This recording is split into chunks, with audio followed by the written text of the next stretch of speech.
How has global terrorism changed 7 years after 9/11?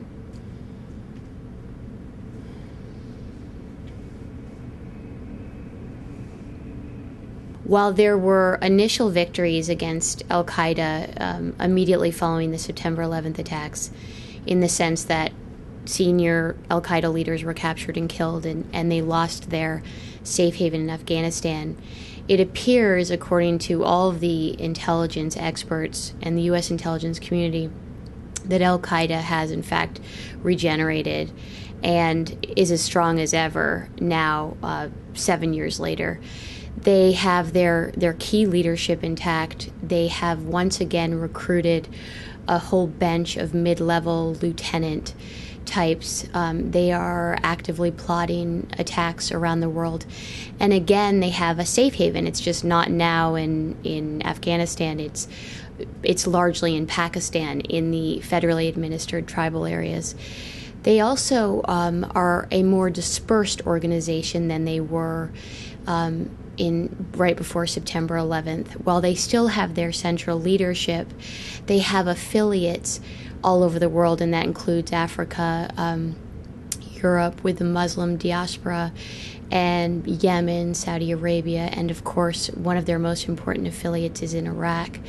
And then they've increased their collaboration with militant groups in Pakistan. Another difference since September 11th is that their communication strategy is much more sophisticated than it once was.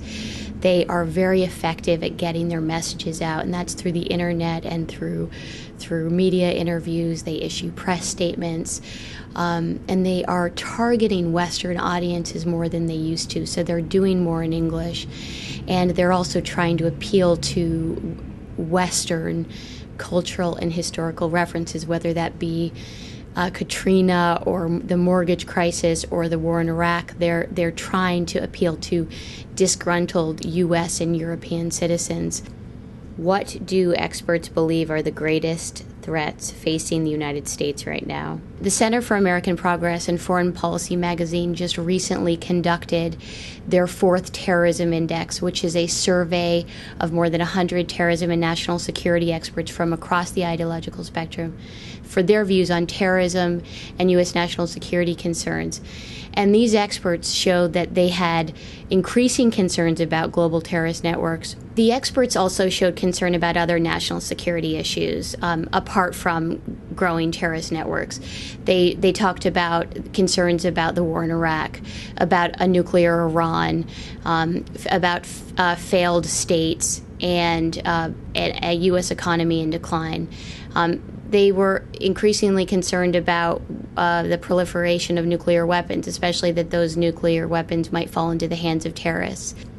How can we begin to address these emerging national security challenges? It's clear that the next administration has a whole host of major security challenges it will need to face.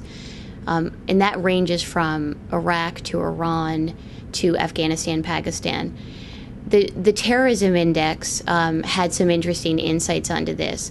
For Iraq, for example, majorities thought that we needed to begin withdrawing U.S. troops over the next 18 months and begin redeploying them to Afghanistan and the Persian Gulf. They also thought that the current policy towards Pakistan was having a negative impact on U.S. national security, and that we needed to do a better job at pressuring the Pakistani government to crack down on the militant groups in the federally administered tribal areas, which are actively planning attacks on the United States, and also to encourage the Pakistani government to be much more aggressive at integrating those areas into the rest of Pakistan so that it wasn't sort of this failed state within a state.